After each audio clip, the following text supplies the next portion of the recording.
السلام علیکم ورحمۃ اللہ وبرکاتہ۔ بسم اللہ الرحمن الرحیم۔ ناظرین، یہ بات تو واضح اور حق ہے کہ ایمان والے جنت میں داخل ہوں گے۔ مومن بندہ چاہے جتنا بھی گنہگار ہو، اگر وہ شرک اور کفر سے بچا ہو تو اپنے گناہوں کی سزا کاٹ کر وہ ایک نہ ایک دن ضرور جنت میں داخل ہوگا، لیکن مشرک اور کافر کا ٹھکانہ ہمیشہ ہمیشہ کے لیے جہنم ہوگا۔ لیکن کیا آپ جانتے ہیں کہ مشرک اور کافر کے بچے جنت میں جائیں گے یا جہنم میں؟ آج کی اس ویڈیو میں اسی عنوان پر گفتگو ہوگی، لہٰذا پورا ویڈیو دیکھنے سے پہلے چینل کو سبسکرائب کر لیں۔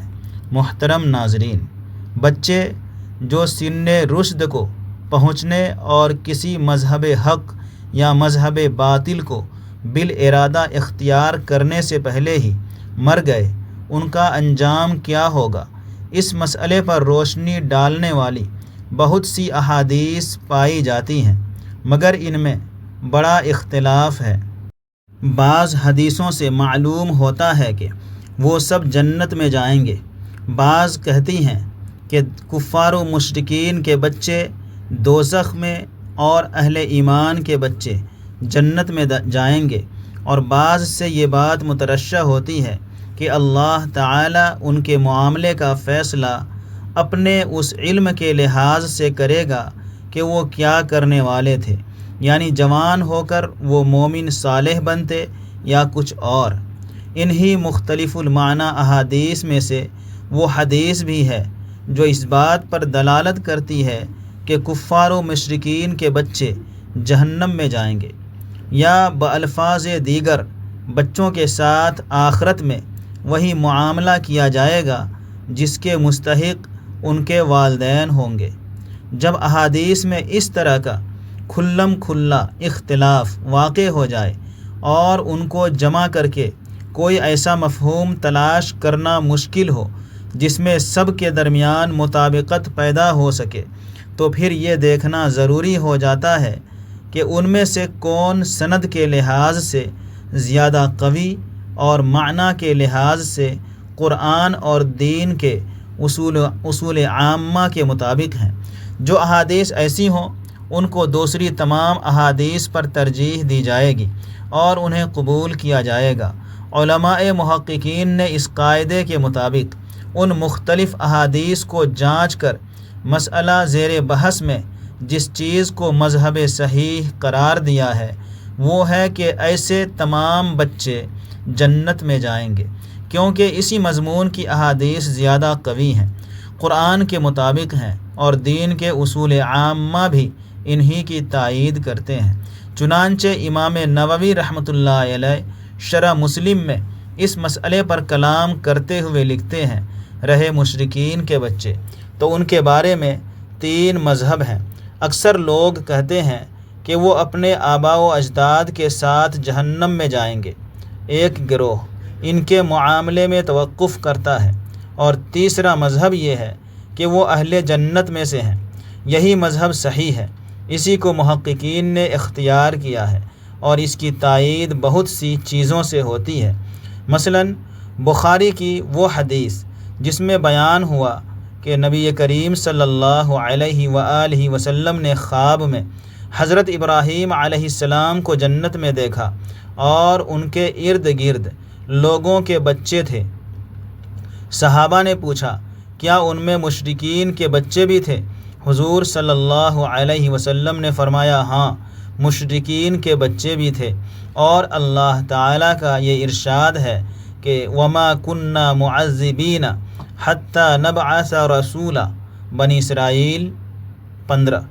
ہم عذاب دینے والے نہیں ہیں جب تک کہ کوئی رسول نہ بھیج دیں، اور یہ بات متفق علیہ ہے کہ بچے پر کوئی ذمہ داری نہیں ہے، اور نہ رسول کا قول اس پر لازم آتا ہے جب تک کہ وہ بالغ نہ ہو جائے۔ جہاں تک قرآن مجید کا تعلق ہے، وہ اگرچہ اس کی صراحت نہیں کرتا کہ غیر مکلف انسان سب کے سب جنت میں جائیں گے، مگر اس معاملے میں وہ صاف فیصلہ دیتا ہے کہ جہنم میں صرف وہی لوگ جائیں گے جو انبیاء علیہم السلام کی دعوت سے منہ موڑ کر شیطان کا اتباع کریں گے۔ لئلا یکون للناس علی اللہ حجۃ بعد الرسل، النساء آیت نمبر 165، تاکہ ان کو مبعوث کر دینے کے بعد لوگوں کے پاس اللہ کے مقابلے میں کوئی حجت نہ رہے۔ لَأَمْلَأَنَّ جَهَنَّمَ مِنْكَ وَمِمَّنْ تَبِعَكَ مِنْهُمْ أَجْمَعِينَ، میں جہنم کو تجھ سے اور ان سب لوگوں سے بھر دوں گا جو ان انسانوں میں تیری پیروی کریں گے۔ كُلَّمَا أُلْقِيَ فِيهَا فَوْجٌ سَأَلَهُمْ خَزَنَتُهَا أَلَمْ يَأْتِكُمْ نَذِيرٌ قَالُوا بَلَىٰ قَدْ جَاءَنَا نَذِيرٌ فَكَذَّبْنَا۔ ہر بار جب کوئی گروہ اس میں ڈالا جائے گا، اس کے کارندے ان لوگوں سے پوچھیں گے، کیا تمہارے پاس کوئی خبردار کرنے والا نہیں آیا تھا؟ وہ جواب دیں گے، ہاں، خبردار کرنے والا ہمارے پاس آیا تھا مگر ہم نے اسے جھٹلا دیا۔ لا یکلف اللہ نفسا الا وسعها لها ما کسبت وعلیہا ما اکتسبت، البقرہ آیت نمبر 286۔ اللہ کسی نفس پر اس کی قدرت سے بڑھ کر ذمہ داری کا بوجھ نہیں ڈالتا۔ ہر شخص نے جو نیکی کمائی ہے اس کا پھل اسی کے لیے ہے، اور جو بدی سمیٹی ہے اس کا وبال اسی پر ہے۔ یہ اور بہت سی دوسری آیات اس معاملے میں بالکل صاف ہیں۔ اب رہ گئی احادیث، تو ان میں بکثرت ایسی روایات موجود ہیں جو یا تو اس کی صراحت کرتی ہیں کہ بچے جنت میں جائیں گے، یا اس پر دلالت کرتی ہیں کہ وہ عذاب آخرت سے محفوظ رہیں گے۔ ان میں سب سے زیادہ مشہور وہ روایت ہے جو صحیحین میں کئی طریقوں سے آئی ہے کہ ما من مولود الا یولد علی الفطرہ فابواہ یہودانہ او ینصرانہ او یمجسانہ کما تنتج البہیمۃ بہیمۃ جمعاء هل تحسون فیہا من جدعاء۔ کوئی بچہ ایسا نہیں ہے جو فطرت پر پیدا نہ ہوتا ہو، بعد میں اس کے والدین اسے یہودی، نصرانی، مجوسی بنا لیتے ہیں۔ اس کی مثال ایسی ہے کہ جانور کے پیٹ سے صحیح و سالم جانور پیدا ہوتا ہے، کیا ان میں سے کسی کو تم کنکٹا پاتے ہو؟ یعنی ان کے کان تو بعد میں جاہل لوگ اپنی رسموں کی وجہ سے کاٹتے ہیں۔ اس حدیث میں فطرت پر پیدا ہونے سے مراد اسلام پر پیدا ہونا ہے، کیونکہ یہودیت، نصرانیت اور مجوسیت کو اس کے بالمقابل بیان کیا گیا ہے۔ نیز اس کی بعض دوسری روایتوں میں علی فطرت الاسلام اور علی ہذہ الملہ کے الفاظ وارد ہوئے ہیں، جو بات کو بالکل واضح کر دیتے ہیں۔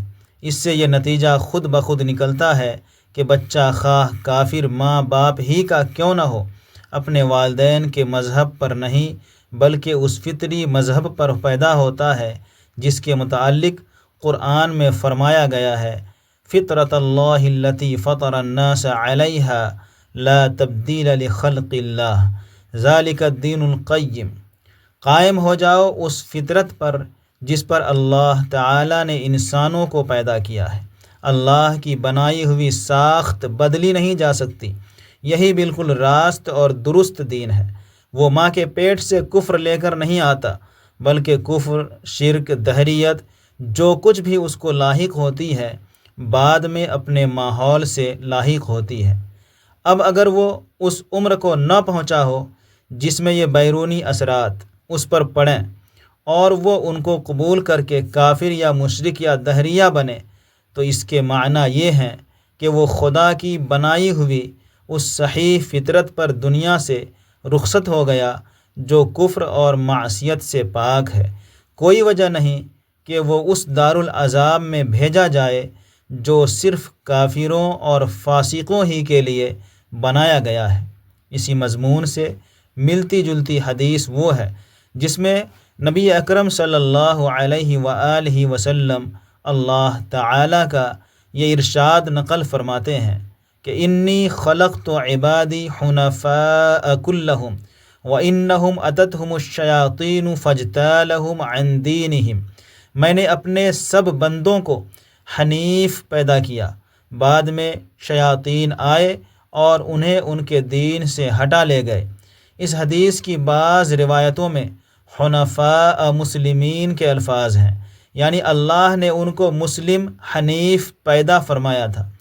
اس سے بھی یہ نتیجہ نکلتا ہے کہ جو انسان شیطانی گمراہیوں کو اخذ اور اختیار کرنے سے پہلے مر جائیں وہ اسی حنیفیت کے عالم میں مرتے ہیں جو ان کا پیدائشی دین ہے، اور ان کے عذاب آخرت میں مبتلا ہونے کی کوئی وجہ نہیں ہو سکتی۔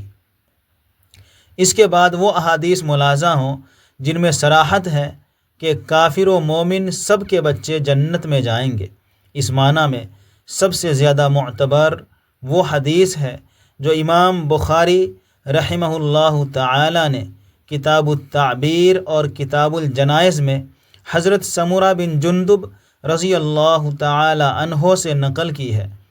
اس میں وہ بیان کرتے ہیں کہ ایک روز صبح کی نماز کے بعد حضور صلی اللہ علیہ وسلم نے اپنا ایک طویل خواب سنایا جو آپ نے رات کے وقت دیکھا تھا۔ اس خواب میں حضور صلی اللہ علیہ وسلم کو عذاب اور ثواب کے بہت سے مناظر دکھائے گئے تھے، اور ایک جگہ جنت میں آپ کی ملاقات ایک طویل القامت بزرگ سے ہوئی تھی جن کے گرد و پیش بہت سے بچے اولاد الناس تھے۔ سیر کرانے والے فرشتے حضرت جبرائیل علیہ السلام نے آپ کو بتایا کہ یہ بزرگ ابراہیم علیہ السلام ہیں۔ وَأَمَّا الْوِلْدَانُ الَّذِينَ حَوْلَهُ فَكُلُّ مَوْلُودٍ مَاتَ عَلَى الْفِطْرَةِ، رہے یہ بچے جو ان کے گرد و پیش ہیں تو ان میں ہر وہ بچہ شامل ہے جو فطرت پر مرا ہے۔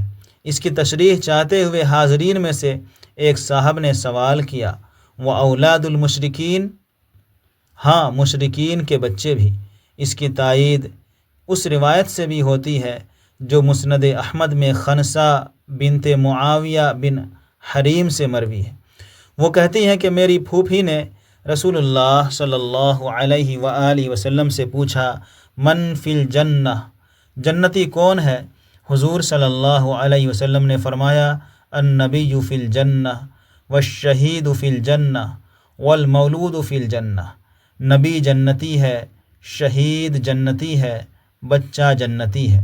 بعض علماء نے اس سے یہ نتیجہ نکالا ہے کہ قرآن مجید میں جن کو غلمان اور ولدان مخلدون، ہمیشہ حالت طفلی میں ہی رہنے والے لڑکے کہا گیا ہے، وہ یہی بچے ہوں گے۔ یہ بات بہت قرین قیاس معلوم ہوتی ہے، اور بعید نہیں کہ اس کی صورت یہ ہو کہ جن بچوں کے والدین جنتی نہ ہوں وہ اہل جنت کے دائمی و ابدی خادم بنا دیے جائیں۔ واللہ اعلم بالصواب۔ اس بات کو اصل قرار دینے کے بعد دوسری تمام احادیث کی یا تو اس کے مطابق تعویل کی جائے گی یا پھر ان کے بارے میں توقف کیا جائے گا۔ ہو سکتا ہے کہ وہ اپنی جگہ صحیح ہوں مگر ان کے کوئی ایسے معنی ہوں جو روایت کردہ الفاظ سے پوری طرح ظاہر نہ ہو رہے ہوں۔ ترجمان القرآن، ستمبر 1957 عیسوی۔ متعدد احادیث میں چھوٹے بچوں کا اپنے والدین کے لیے سفارشی ہونا وارد ہوا ہے۔ بعض روایات میں ہے کہ دوزخ سے پردہ اور آڑ بن جائے گا، بعض روایات میں ہے کہ ایک مضبوط قلعہ بن کر کھڑا ہو جائے گا۔